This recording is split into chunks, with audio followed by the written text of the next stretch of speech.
Hello everyone and welcome to another episode of Tech It to the Max. I'm your host for today, Adam, and joining me here in the studio is Ben Wright, our senior technician over at IT Desk. Welcome, Ben.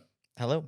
So before we get started into this podcast, are you alright just to provide a bit of a summary of what it is that you do in your day-to-day activity?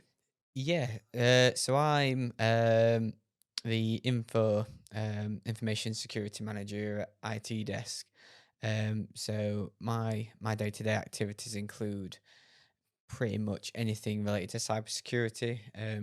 Be checking phishing emails, making sure computers are up to date, making sure our ISO 27001 documents up to date. Yeah. So basically, you're a very big, important guy in the business structure. Yeah, very big, very busy, Yeah, I would say. absolutely. Make sure that you're keeping us safe, which Yeah. we all appreciate very much. I'll be honest, I'm actually really excited for this podcast episode because for those of you who don't know and you haven't read the title, this episode is going to be all about digital security in 2025.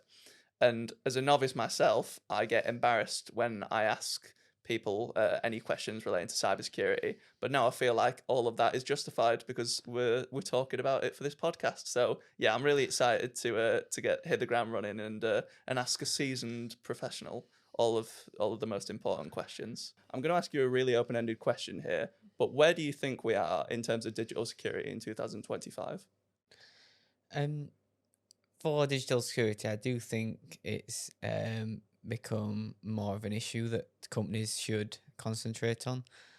It's definitely one of it's a pillar that should be holding up a company now for cybersecurity, um, because it's where attackers are going now. They're coming after your digital assets and after the money that you have. They're there to um, disrupt the company. So that's what they're going to do. Absolutely.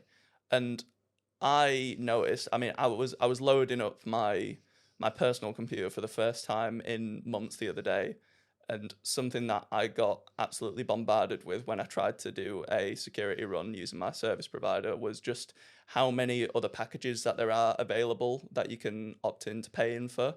Yeah. Would you say that antivirus software has evolved to a point now where it's a bit too overwhelming, or do you think it's a necessity for personal individuals and businesses to try and utilize every single package and aspect available that you can get in these service offerings?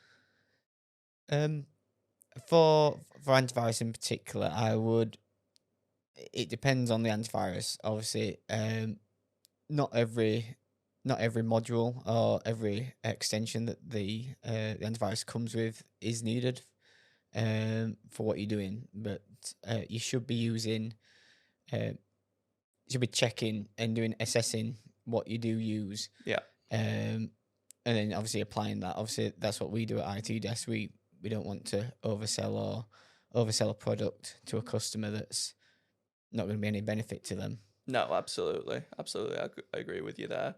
And do you think that antivirus software is enough for businesses in this day and age, or do you think that it's the foundation that you should have without saying, but you just need to go way above and beyond that? Um, it's not enough just to have antivirus software, but every endpoint. So what I mean by an endpoint is laptop, smartphone now, desktops should have antivirus installed, but it's not enough just for your company.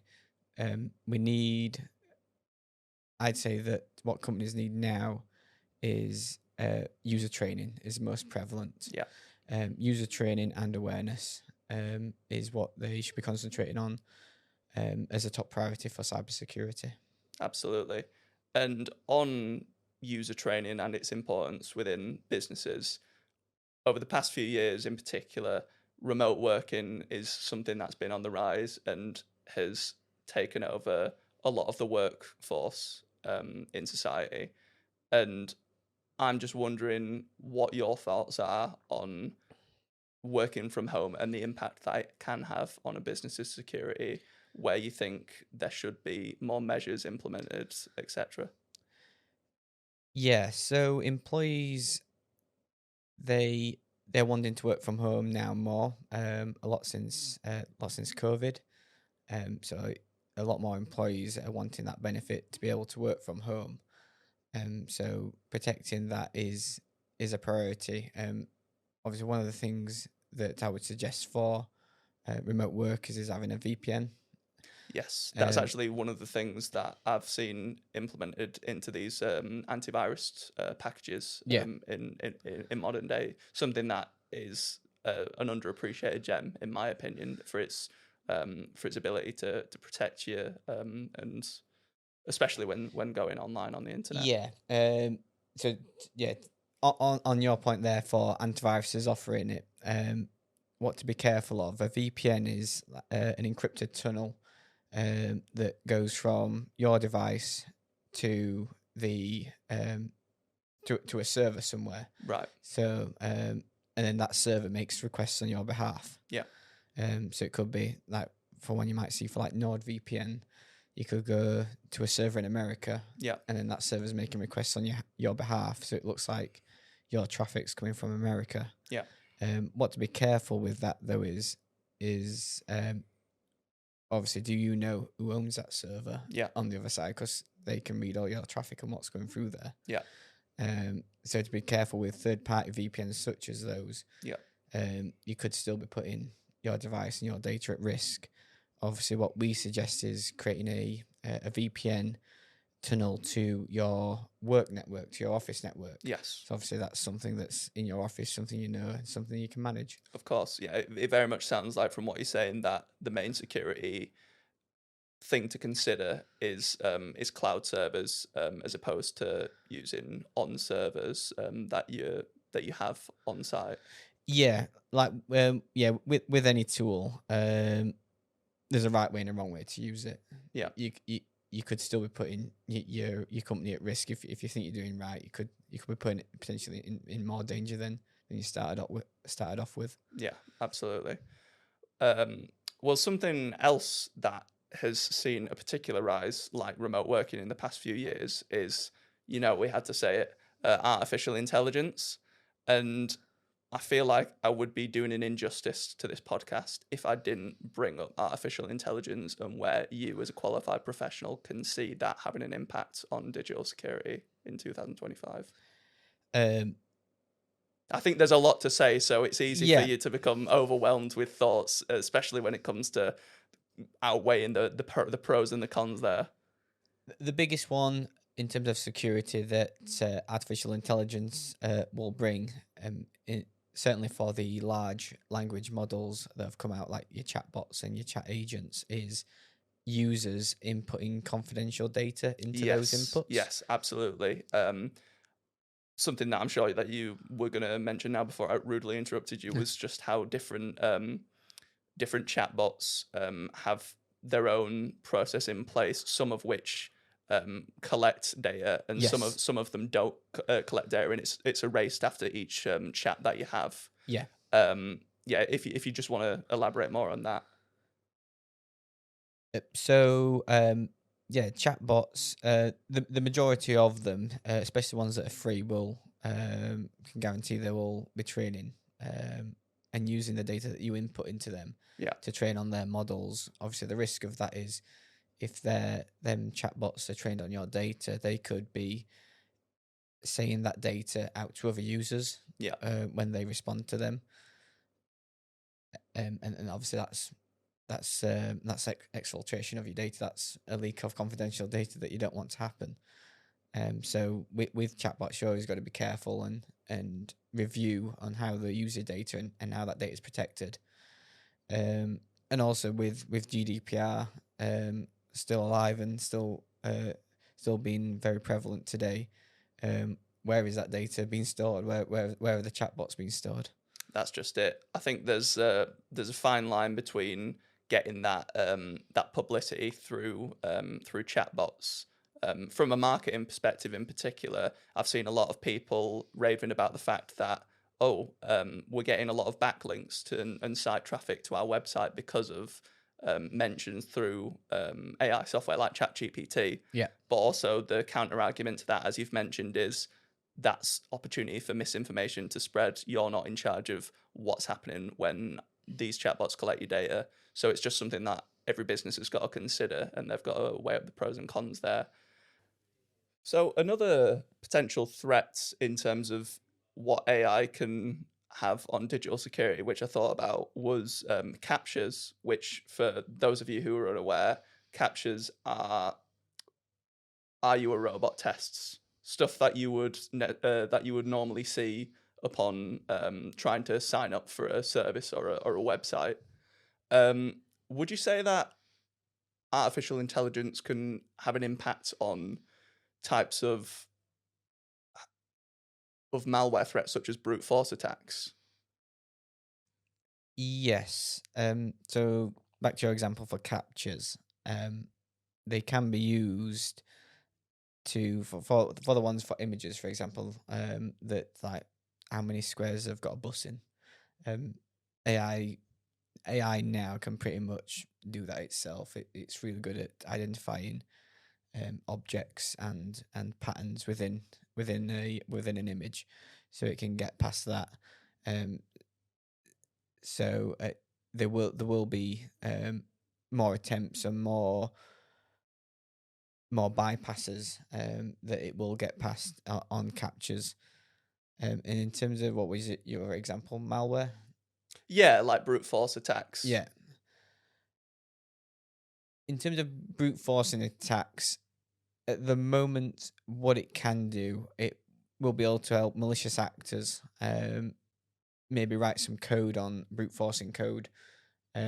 People that really don't know how to code, it can provide that code to them, and then they can become and brute force more easily. So what it's doing, it's widening, um, it's lowering the skill level needed Yeah, for attacks to happen. absolutely. It's crazy to think about, really. I never thought we'd see the day, well, especially this early on, I never thought we'd see when, for all intents and purposes, robots are able to pass the "Are you a robot?" test. Not even. I'm trying to think how long they've been around for now. Captures, but over 10 years, 15 years, something along that Yeah. line. So yeah, that is crazy to think of. But on the other hand, something that I've thought about was more of the positive side of AI and its impact on cybersecurity. Yeah. And what specifically I was thinking about was its ability to enhance machine learning for identifying Mm. threats. Is that something that you can see as having an impact on your role in tech and digital security as an industry? Yeah. So pretty much all security tools, such as your intrusion prevention system that monitors the inbound and outbound traffic from your network router in the office, to file analysis on antivirus platforms, to spam detection on email filtering platforms, all implement some form of machine learning now Yeah, um, to help detect and respond quickly to attacks and block them. And I think that's only just going to increase this year. Um, it's more and more the way I see it's going to go. More and more that AI will be doing the actions, and people will be monitoring and reviewing the actions that AI has done. So AI will be acting first, and yeah. then us will be acting and rating that reaction as a secondary. Yeah, absolutely. I think that's a model that a lot of businesses are trying to take on nowadays, is putting AI as a first protocol Yeah, before that human intervention, yeah, which sounds like we're getting to the point now where AI is going to be able to do an amazing job at covering those areas. And not that people should be less qualified, but it would definitely seem like it's able to filter out issues, like less issues that humans are able to solve more efficiently now that we have got AI, which is always nice to hear. Something else that I wanted to talk about was multi-factor authentication. Yeah. Now, this is something that has been, for better or worse, integrated into more and more services and websites over the past few years, 5 years or whatever. Um, how impactful and significant do you think multi-factor authentication is for security? I know that a lot of people have stuff to say about it. Maybe some people find it a hindrance and an annoyance when trying to access different areas. But I'm interested to see what a qualified professional like yourself has to say on it. Um, all accounts should have multi-factor authentication now. That is the new standard. If you've not got multi-factor authentication on your account, you are below standard. The way I see it is there was backlash for in the 70s. I think in the United States when seatbelts were mandated for vehicles. Oh, okay. And a lot of people didn't. A lot of people campaigned saying it was a safety concern having a seatbelt in, because what if you're in a crash or you drive into a river Yes. and you're locked in your car, but it's now second nature for what you do when you get in the car. You put in your Wow, seatbelt. that's very interesting. You liken it to seatbelts Yeah, in the 1970s, but now that you've mentioned it, I can really see that as an equivalent. It almost definitely will be one of those things where we might complain about now for convenience and yeah, taking that extra few seconds out of your day to try and yeah, input that, but what's it cost when it comes to safety? It's a yeah, small price to pay. yeah. Phishing emails are still where 99% of cyber attacks start from. Yeah. So it's a no-brainer to have your email account secured with an additional security code. The exponential increase it gives to your account. Yeah. It's a win-win really. So while we're still on the topic of multi-factor authentication, I was interested if you think that there are good, or you can foresee any changes or enhancements coming into play in the near future. Yeah, the one I think that will happen, and I think we're seeing technology companies force it onto its customers is the move away from SMS messages being a form of multi-factor authentication. Oh, okay. Just because um, the technology that's behind SMS messages is unencrypted. Obviously, the data that you send on there is not encrypted in any way. It's only encrypted, obviously, on your phone if you've got a smartphone, but in transit going through the mobile carriers systems and infrastructure. That's not encrypted, and there's a form of attack called SIM jacking, and that's where an attacker could pretend to be you, phone up your mobile carrier, and ask them to put your number on their SIM, and it's as Right. easy as that. So if they manage to do that, they would get your 2FA codes if you've got it set up to SMS messages. What tech companies are forcing across now is for your 2FA codes to go to an app. Oh, okay. So you might see a pop-up code Yes. asking you to put in 2 digits, or you might see for Facebook, for example, all Yes. their MFA is done through WhatsApp. And obviously that's not over SMS, that's done through their WhatsApp service, Yes, of which course. they say is end-to-end encrypted. Right. So I think, well, in general, I think SMS is just going to become an old technology. Yes. Obviously with iMessage and everything that Apple puts into their messaging systems, I think traditional calling and SMS is just going to be relegated just to emergency services. Oh, really? Yeah, Wow, that's a bit of an interesting tangent. yeah. That's got me thinking. But I, wow, I learned something think new. just because it's the technology it were built on like from the 90s, and it's not really developed much since then. Right. And obviously, you've had all these new technologies come up behind it, and they've had the room to improve. Yeah. Whereas the technology doesn't give for SMS doesn't give much room for it to improve. Yeah. So I think it's just going to become redundant in the near Wow. future. Wow, that is interesting to think about. It's crazy. Um, I I thought about something when you were talking about people ringing up service providers pretending to be somebody that they're not. It reminded me of an article that you sent along to me not too long ago regarding Microsoft Teams or video conferencing Yeah. software, and I think the term was vishing, if I'm correct, Yes. virtual phishing. Yeah. If you're able to just talk about that, because I thought that was really interesting, the article that you shared, and I think it would be interesting for the viewers to find out a bit more about that. Yeah. So vishing, video phishing, Yes. which was that one.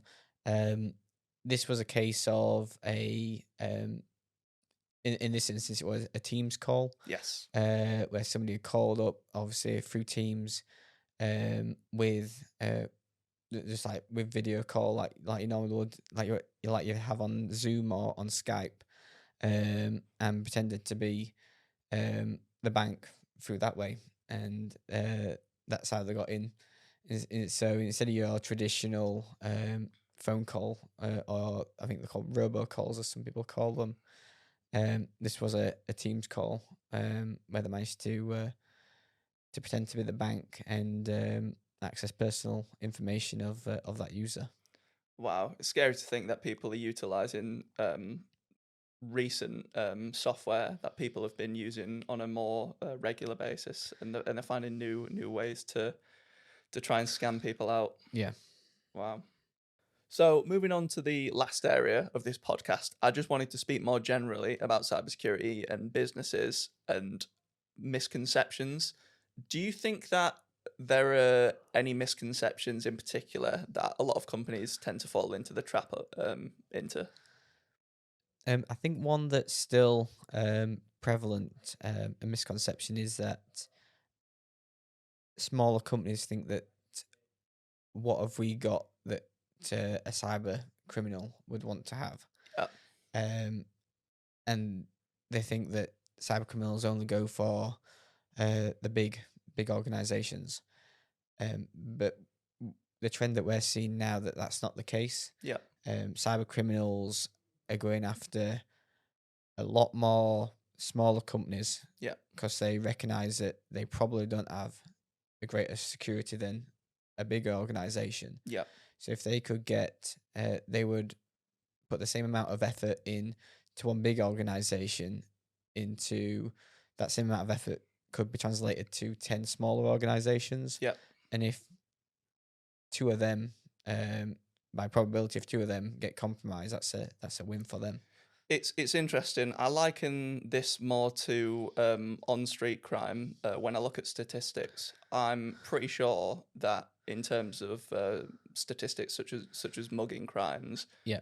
a lot of the higher targets or the most common targets that you tend to see aren't actually wealthier individuals on the street. No. It's those more perceived lower class individuals who look less wealthy that are Yeah. more often seen as the targets, just because of similarly the points that you had already made. Yeah. They're seen as easier targets. They don't have the security measures in place like a wealthy, for example, a wealthier individual might have more automated security systems like CCTV and a Ring doorbell, for example. Yeah. Whereas a less wealthier individual might not have that, and it's a similar thing to what you said. Smaller enterprises and businesses might think along the lines of, "Oh, I don't need to worry. I'm not going to be a target." When in reality, because they have that mindset, that's creating that's creating the opportunity. Yeah. Yeah, I think the sad reality of it is some of these smaller organizations may not recover from a cyber attack if it's a big one, whereas obviously some of the big organizations could probably through insurance could probably pay it off and come back from it. Well, I'm sure there's some sort of statistic where it's like 60% of limited companies fail within the first 12 months of startup, something along those lines. And if you're also adding on top the potential of getting hit by a massive cyber attack like you've just suggested, Yeah. then you're almost guaranteed to get to an all-time low. And it's really, really hard to crawl out of that situation that you'll find yourself in. Yeah. I've just thought of something going on from ransomware and cyber attacks. Yes. Obviously, currently in UK law, government agencies can't pay for a ransomware attack. Under law, they're not allowed to pay taxpayers' money to recover data from a ransomware attack. Oh, I see. They are looking at expanding that to all public sector places such as like the NHS. And education. And education, yeah. So yeah, if a school gets ransomware attacked, it's looking like it'll be under law that they won't be able to pay that ransomware attack. And I suspect for in the not too distant future that would expand to private organisations as well. Oh, I see. Wow. Yeah, for good or for bad, because obviously some people say there's a what they call a double barrel ransomware attack going Right. about. So what that is the attacker would encrypt your files so you can't access them, ask for a ransomware payment to get your files back. But what they also would do on the dark web, they would sell your files that they've got as well, sell them on. So you may be getting your files back, but they may have already been sold. So double extortion attack is what it's called, and that's what they're doing. So what the governments are seeing from that is, even if you are paying money, Yeah. you're still not really fully recovering from a cyber attack. So you may as well not pay it at all. I think it harkens back to what some politicians said, that obviously you shouldn't never pay a ransom, or obviously all it does is just feed them more. Yeah. No. Exactly. You kill it. You got to kill off the source by not feeding into the demands. So moving away from misconceptions, in terms of more preventative measures, where do you stand on staff training in businesses when it comes to preventing digital security, and how important would you say it is for businesses nowadays? Very important. Yeah. Now, businesses should be doing security awareness and cybersecurity training and phishing simulations to see how their staff would react, and see if they would give up any credentials if it was a real attack. We recommend doing it little and often. So obviously, don't overload the user all at once with an hour's worth of content that they must read and train through. Keep it bite-sized, 3-minute chunks, but do it once every month. Yeah. That's more better for retention of that information. I completely agree with you there. I think it would feed more into the muscle memory if you're not bombarding them, but at the same time you're giving it at semi-regular intervals. Yeah. So you're keeping them on the toes at the same time. So I think that's a good measure to put in place. Absolutely. What software or services do you think businesses should take on board when it comes to enhancing their protection in digital security? One would be have a training platform, so a platform that could monitor and send out them phishing emails and respond, and also something that could send out training for the users. Another one that we've had good success with is a intrusion detection and prevention system for the perimeter security of your network. One we use is Meraki, since that one is backed by Cisco cybersecurity engineers, and is updated daily with the latest threats on there. So it's not a static list that could be set a year ago, and then obviously if a year later that list is out of date. What we know with the Cisco Meraki intrusion prevention system is it's always kept up to date, and we're always in line and protected against the latest threats that could be coming from external sources. So if you were to give a top three cybersecurity attacks that businesses should be aware of now, Yeah. what would those three be? Number one is phishing, still prevalent. Number two, I would say probably malicious applications. So such as an application that's on a website that you don't know, you've not tested, you've never used, your company doesn't use it, but you need it. You download it and it has malware on there that infects your computer. It could be something as benign as a PDF reader. You after a PDF reader, first result that comes up, you get that one. So I think to combat against that, companies should have a list of authorized software that their employees are allowed to use, and then obviously a way to enforce that, maybe through Intune, like we do here. And then I'd say number three, cyber attack would probably be vulnerabilities on the device.